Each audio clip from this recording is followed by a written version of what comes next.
Muy buenas. A continuación os presento este webinar en el que vamos a hablar sobre las principales lesiones orales asociadas al COVID. A diferencia de otros webinars que he presentado recientemente, hoy voy a seguir una estructura un poquito más académica y formal que en otras ocasiones. Os voy a ahorrar la introducción, ya que a estas alturas todos más o menos conocemos cómo y cuándo se organizó esta pandemia de coronavirus. Y hoy os quiero presentar un objetivo, una casuística y una revisión bibliográfica para posteriormente terminar con unas conclusiones y reflexiones en torno a lo revisado. El principal objetivo es conocer cuáles son las principales lesiones orales asociadas al COVID, y para ello vamos a revisar brevemente la casuística durante este periodo. Ya conocemos la elevadísima cifra de casos de infección a nivel mundial. Lamentablemente en Europa, España, Italia y el Reino Unido han encabezado las listas de infectados y de fallecidos. En España las cifras han sido apabullantes, con más de 250.000 casos confirmados hasta la fecha. Y si hay algo bueno que podamos extraer de todo esto, ha sido la producción científica que se ha publicado recientemente. Si revisamos la literatura existente durante este periodo, comprendido entre febrero y lo que llevamos del mes de mayo, y escribiendo todos aquellos artículos en los que se habla sobre la importancia de las medidas de prevención, el lavado de manos, las diferentes vías de contagio, así como la duración del virus en diferentes superficies, y nos quedamos con los artículos que hablan específicamente de lesiones y de alteraciones orales en la cavidad oral, tenemos una serie de artículos como este presentado en febrero por Sabino y colaboradores, en el que se habla del uso de la saliva como herramienta de diagnóstico, siendo una técnica poco invasiva, rápida y económica. En este estudio también comentan que han conseguido aislar virus en la saliva de pacientes que presentaban como sintomatología principal un aumento de la secreción nasal, y son capaces de detectar el virus hasta 29 días después del proceso infeccioso. Estos autores también exponen que en un tipo específico de Macacus, Macacus reso, las células epiteliales pueden infectarse con otro tipo de coronavirus en un periodo muy breve de tiempo tras la infección, y que por tanto las glándulas salivales podrían ser una fuente, un reservorio, o constituir un reservorio de ubicación del virus. En marzo, a principios de marzo, en el estudio de Chen y colaboradores, se habla también del potencial de la saliva como herramienta de diagnóstico de otros virus, como pueda ser el VIH, el virus de la hepatitis, la capacidad también para detectar en saliva alcohol, drogas y hormonas, y presentan un estudio para valorar la utilidad de la saliva en el diagnóstico de COVID, presentando 108 casos positivos para COVID en Wuhan, y a través de una serie de diferentes cuestionarios finalmente obtienen una muestra de 52 hombres y 56 mujeres, comprendidos con las edades de 51 y 52 años. Las manifestaciones orales que se encuentran son principalmente las relacionadas con la boca seca y con las alteraciones del gusto. Concluyen que, a pesar de la infección, estos síntomas orales pueden estar asociados no tanto al virus, sino a las alteraciones psicológicas, a la disminución en la higiene oral y los cambios en la microbiota también producidos por la acción de determinados fármacos. A principios de abril también se presenta este artículo de Malinelli, en el que solo mencionan la importancia de las medidas de protección, y también confirman la existencia de síntomas generales asociados a COVID en una población infantil, en la que finalmente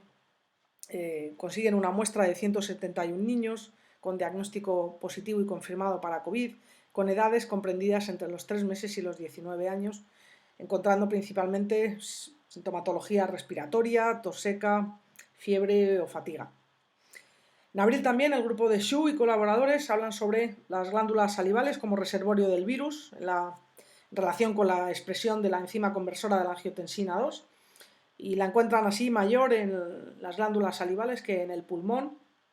y también hablan de la capacidad para detectar el ARN del virus en saliva. Andrea Estebáñez y su grupo y su equipo presentan los primeros artículos, presentan el primer artículo con manifestaciones a nivel cutáneo, fundamentalmente a nivel acral, de tipo vesículo ampolloso. Y también un poquito más adelante el equipo de Xu vuelve a publicar datos sobre las ventajas de la recolección en saliva, ya que es una técnica mucho menos invasiva que la toma de muestras a nivel nasofaringio, ya que es un procedimiento pues, menos invasivo, menos doloroso, y se consigue minimizar el sangrado o el dolor y los vómitos que pueden producir esa técnica a través de la recolección de muestras nasofaringias. Estos autores también exponen las diferentes técnicas de recolección de muestra en diferentes zonas, estableciendo también una comparación entre los diferentes tipos de coronavirus. Y finalmente concluyen en que no hay unas evidencias histopatológicas de invasión directa del virus en los tejidos orales. Landa y sus colaboradores vuelven a presentar un artículo con manifestaciones a nivel cutáneo, fundamentalmente a nivel acral, con apariencia similar a los sabañones. Y este otro grupo, a finales de abril, hablan también de alteraciones en el sentido del gusto como una de las primeras manifestaciones orales, haciendo referencia otra vez a la enzima conversora de la angiotensina 2, que se encuentra altamente ubicada en receptores epiteliales de la superficie lingual. Esto podría ser una de las causas de esta alteración del gusto, reportando también cambios en la cantidad y en la composición de la saliva. A finales del mes de abril, y en un tiempo récord y con la participación de un grupo importante de dermatólogos de toda España, se publica un estudio sobre las principales manifestaciones cutáneas del COVID, con el mayor número de casos reportados hasta la fecha. En este estudio aparecen también los primeros reportes en la cavidad oral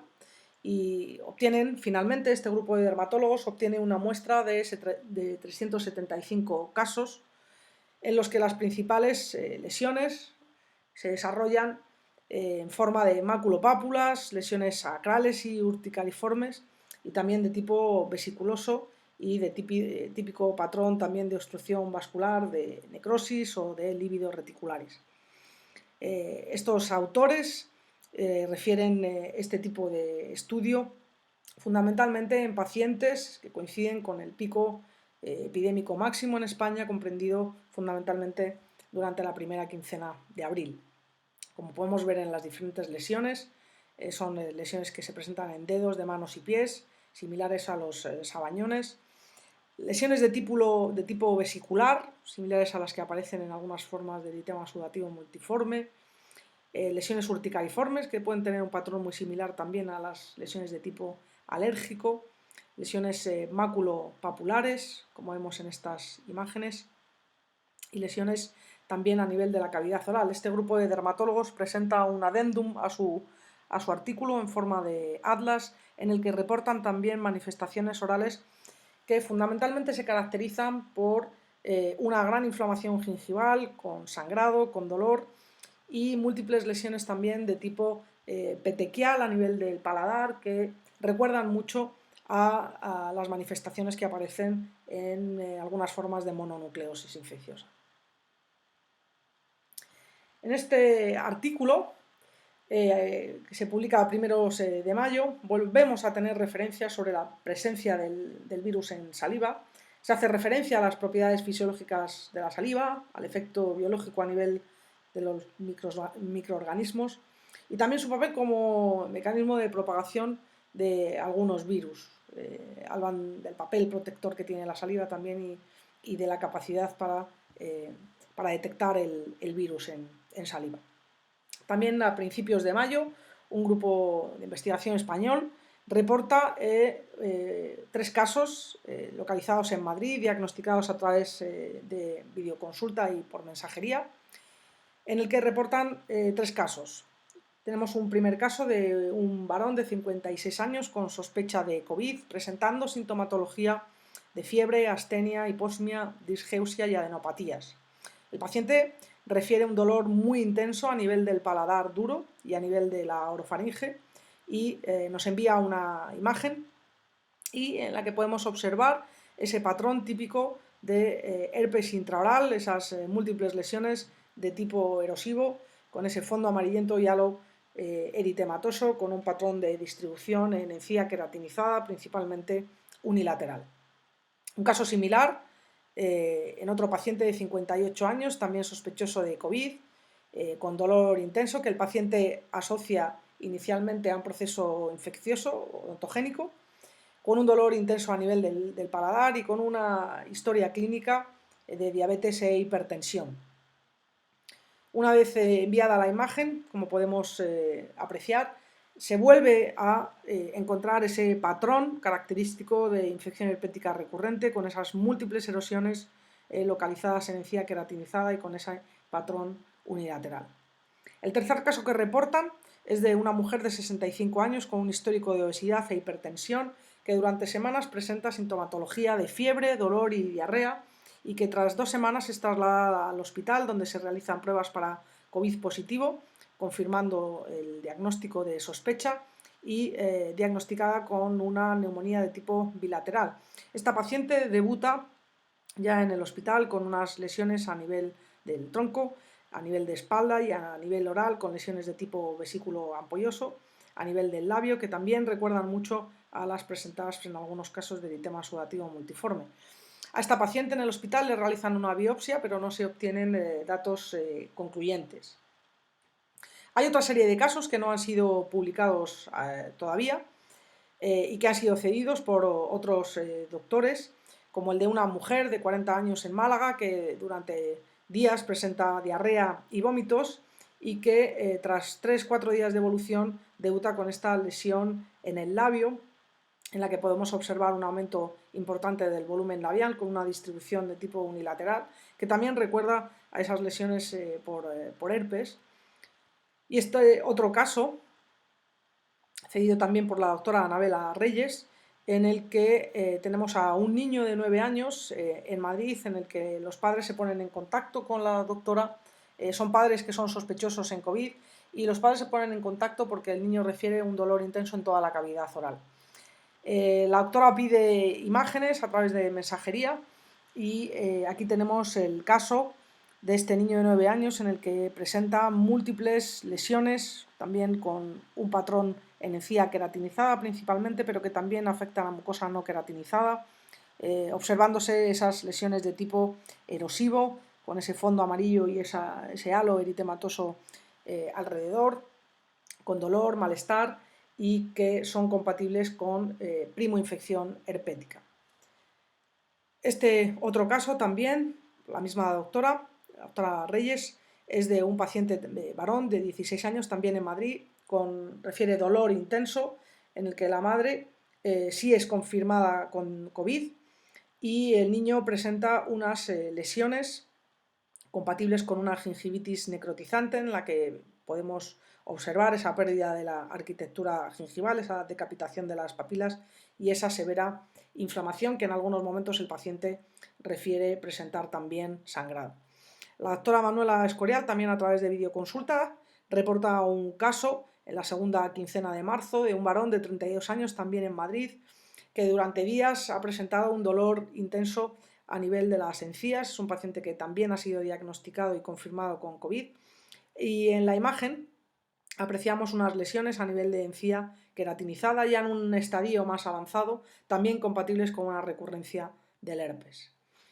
En uno de los centros de atención primaria de la Comunidad de Madrid, la odontóloga Amelia Jiménez reporta que en su centro diferentes médicos, diferentes especialistas han reportado y han tenido pacientes con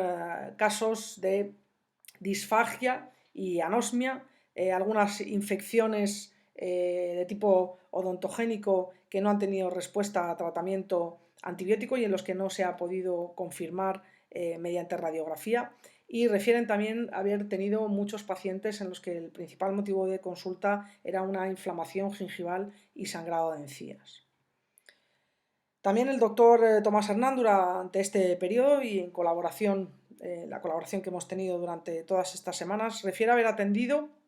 en su consulta alrededor de 139 casos, en su consulta en los que principalmente ha podido encontrar lesiones de tipo gingival y alguna que otra lesión también asociada a candidiasis. El doctor en estos casos no tomó imágenes por el alto riesgo y la susceptibilidad a la posible infección, ya que algunos de estos pacientes sí eran sospechosos de COVID. En relación con la bibliografía revisada, hay una serie de reflexiones y de conclusiones a extraer. Y en primer lugar, hay que destacar el potencial diagnóstico de la saliva, ya que es una técnica sencilla, menos invasiva y menos riesgosa para el profesional sanitario. La FDA recientemente ha aprobado un test desarrollado en la Universidad de Rutgers, en Nueva Jersey, bajo la batuta del Dr. Brooks, y que espero que próximamente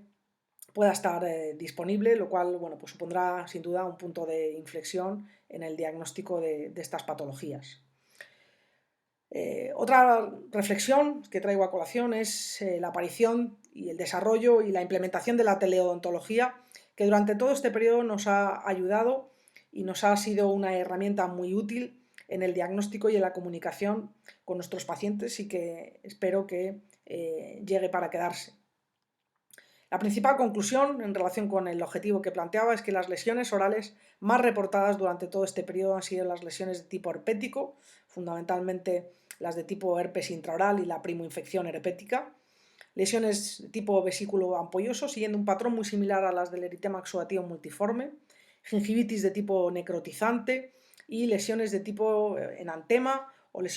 algunas lesiones también vasculares muy similares a las que aparecen en la mononucleosis. En todos estos patrones hay que destacar el papel que juega la inmunosupresión. Otra reflexión que traigo a colación es el papel que tiene el odontólogo en el sistema sanitario. Y aquí me resulta extraño que, teniendo más de 250.000 casos, haya tan poco reporte de lesiones orales. Creo que porque el odontólogo ha estado ausente del sistema sanitario debido al alto riesgo de contagio por la producción de los aerosoles y por la cercanía que trabajamos de la boca, pero también porque ha habido muy pocos odontólogos en los hospitales. Esto hace que pensemos si es que realmente no ha habido lesiones o que si las ha habido han sido infradiagnosticadas por falta de especialistas en estas áreas. No hay que olvidarse que como profesionales de la salud jugamos también un papel muy importante en la formación y en la concienciación de la higiene entre la población. Es muy importante conocer la historia clínica y la asociación de algunas lesiones orales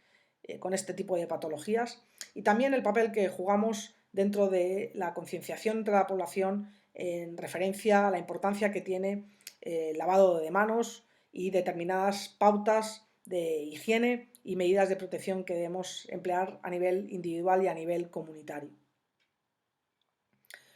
Por último, tenemos que pensar y tenemos que tener en cuenta e implementar nuestras técnicas de exploración, porque es probable que tengamos lesiones futuras que aparezcan como consecuencia de esta pandemia. Algunas de ellas pueden ser lesiones de tipo pigmentado, debido al uso de los antimaláricos que se han empleado en el tratamiento del COVID. También tenemos que pensar en el efecto de esa antibioterapia prolongada, que puede producir un mayor número de infecciones fúngico. El problema de las resistencias bacterianas también debido a esa antibioterapia prolongada. Y también tenemos que pensar en las posibles alteraciones salivales, consecuencia del abuso de los antidepresivos también durante este periodo, bien sean de tipo prescrito o por automedicación, así como posibles alteraciones salivales por esa localización del virus en las glándulas salivales, lo cual podría conllevar algunas fibrosis del parénquima glandular y producir, por lo tanto, patología en relación bien con un agrandamiento de las glándulas o bien con una disminución del flujo de saliva. Por lo tanto, deberemos durante este periodo implementar todas las medidas y todas las herramientas de exploración y de diagnóstico posibles. Muchas gracias, espero que este pequeño webinar haya sido de su interés y pueden contactarme a través de la página web para cualquier duda o sugerencia o para reportar algo.